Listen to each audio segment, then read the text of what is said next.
Hello दोस्तों। आज के क्लास में हम स्टार्ट करेंगे एक्सरसाइज 4.2 को। पहला प्रश्न में कहा गया है कि गुणनखंड विधि से निम्न द्विघात समीकरणों के मूल ज्ञात कीजिए। अब दी गए समीकरण के मूल को ज्ञात करने के लिए बोला गया है पहला प्रश्न में। तो आइए प्रत्येक प्रश्न को हल करते हैं। सबसे पहले लिखा जाए एक्सरसाइज 4.2 को हल कर रहे हैं। पहला प्रश्न में कहा गया है, पहला प्रश्न में 5 प्रश्न दिया गया है। पहला प्रश्न का पहला नंबर, इसमें कहा गया है कि गुणनखंड विधि से निम्न द्विघात समीकरणों की मूल ज्ञात कीजिए। तो सबसे पहले पहला प्रश्न को लिखा जाए, x square minus 3x minus 10 बराबर 0। इसमें अब इस दी गई समीकरणों को हम क्या करेंगे, गुणनखंड विधि द्वारा इसका मूल निकालेंगे, इसका शून्यक निकालेंगे। तो गुणनखंड विधि कैसे बनाते हैं, तो फर्स्ट इंटू लास्ट मेथड लगाते हैं, उसके बाद इसको हल करते हैं। क्या है फर्स्ट इंटू लास्ट मेथड, आइए इसको जानते हैं। सबसे पहले पहला वाला टर्म को लास्ट वाला टर्म से मल्टीप्लाई कीजिए, तो मल्टीप्लाई कीजिए तो क्या हो जाएगा, एक्स स्क्वायर को गुना करेंगे 10 से, क्या होगा 10x स्क्वायर।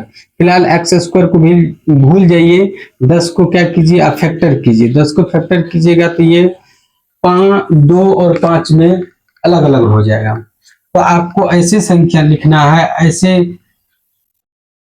दोनों को प्लस या माइनस के साथ लिखना है, जो जोड़ के बीच वाला हो जाए और गुना करके लास्ट वाला हो जाए। तो आइए इसी को लिखते हैं 2 और 5 को। सबसे पहले एक्स स्क्वायर लिखा जाए, तो यहां हम लिख देते हैं mine plus 2x minus 5x।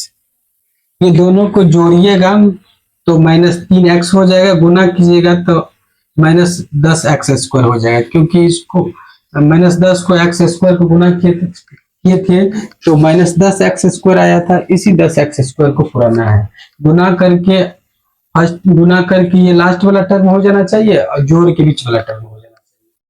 अगर इतना बात को आप समझ गए हैं तो आगे ये माइनस 10 बराबर क्या है 0।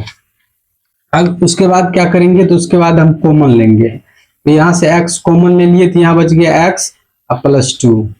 यहाँ माइनस 5 कॉमन लेते हैं तो यहाँ क्या बचेगा 5। माइनस 5 कॉमन लेते तो यहाँ x बचेगा और प्लस 5 दूनी 10 बराबर 0। आप माइनस 5 को x से गुना कीजिएगा तो माइनस 5x हो जाएगा। माइनस 5 से 2 को गुना कीजिएगा तो माइनस 10। मतलब यहां से लेके यहां तक के टर्म को हम ऐसे लिखे हैं और यहां से यहां तक के टर्म को ऐसे लिखे हैं। आप कॉमन लीजिए, कॉमन ले लिए, उसके बाद आप क्या कीजिए, दोनों में से सेम चीज आया है तो दोनों में से फिर कॉमन ले लीजिए। तो x प्लस 2 कॉमन आ गया, यहाँ बच क्या गया, शेष क्या बच गया, तो x माइनस 5। ये दोनों में से कॉमन एक ले लिए तो एक बाहर निकल गया, एक मतलब कॉमन ले लिए। उसके बाद बच क्या गया, शेष क्या बच गया, तो x यहाँ माइनस 5, तो माइनस 5 लिख दिए बराबर में 0। अब दोनों के बराबर में 0 दे दीजिए तो क्या होगा, x प्लस 2 बराबर 0। तो x बराबर माइनस 2, एक शून्य निकल गया, आपको माइनस 2, इसका नाम दे दीजिए अल्फा बराबर माइनस 2। उसके बाद x माइनस 5 बराबर 0, x बराबर प्लस 5।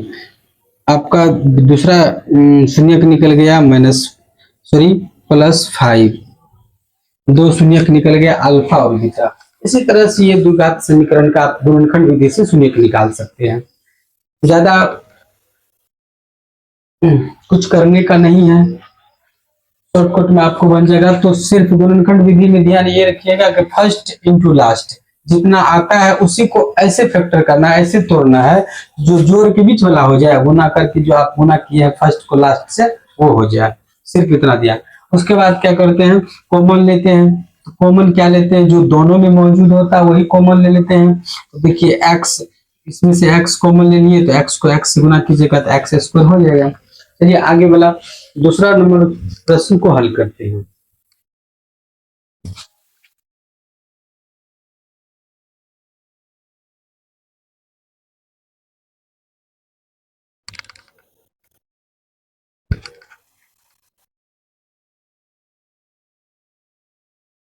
दूसरा प्रश्न में क्या कहा दिया है, 2x स्क्वायर प्लस x -6 बराबर 0। इसका भी शून्यक निकालना है, तो सेम चीज कीजिए, फर्स्ट इंटू लास्ट को पहले गुना कर दीजिए। तो फर्स्ट को लास्ट से गुना कीजिएगा तो 6 दूनी 12 एक्स स्क्वायर, तो क्या हो जाएगा -12 एक्स स्क्वायर। फिलहाल आप माइनस को एक्स स्क्वायर को भूल जाइए। अब 12 को फैक्टर कीजिए, तो 2 से 6 दूनी 12, फिर 2 से 2 3 दूनी 6। अब इसी गुणनखंड में दो संख्या को ऐसे अलग करना है जो जोड़ के आपको बीच वाला हो जाए, गुना करके आपको -12 हो जाए। तो आइए इसको करते हैं। तो सबसे पहले 2x स्क्वायर लिख लीजिए। उसके बाद यदि हम 2 दूना 4 कर देते हैं और 3 ले लेते हैं, तो 2 दूना 4 और 3 करेंगे तो 4 और 3 का जोड़ा हो जाएगा। तो 4 लिखिए, तो प्लस में 4 लाना है तो हमको पहले +4x लिख देते हैं, -3x लिख देते हैं। आप इसको जोड़िएगा तो 4x में से 3x चल जाएगा, तो x सिर्फ x बचेगा। उसके बाद गुना कीजिएगा तो -12 एक्स स्क्वायर हो जाएगा, -6 बराबर 0। उसके बाद क्या करते हैं, तो उसके बाद कॉमन लेते हैं। तो कॉमन यहाँ से क्या होगा, तो 2x कॉमन ले लेते हैं, तो यहाँ बचेगा x अब प्लस यहाँ 2x बच जाएगा। इसको गुना कीजिएगा तो 2x स्क्वायर हो जाएगा। इस 2x को 2x से गुना की, सॉरी यहाँ 2x नहीं बचेगा, सिर्फ 2 बचेगा। इसको गुना कीजिएगा 2x से तो 2x स्क्वायर हो जाएगा, फिर 2x को 2 से गुना कीजिएगा तो 4x हो जाएगा। यहाँ हम -3 कॉमन ले लेते हैं, यहाँ बचेगा x अब प्लस 2, 3 दूनी 6 माइनस हो जाएगा, बराबर में क्या है 0। फिर ये दोनों में से कॉमन ले लेते हैं तो क्या बचेगा, x + 2 कॉमन ले लिए तो बच क्या गया अब 2x -3। दोनों के बराबर में 0 है तो दोनों के बराबर में 0 ले दीजिए। अब दोनों को अलग अलग 0 दे दीजिए, क्या होगा x + 2 बराबर 0, तो x बराबर -2। एक शून्य निकल गया, इसका नाम अल्फा लिख दीजिए, अल्फा।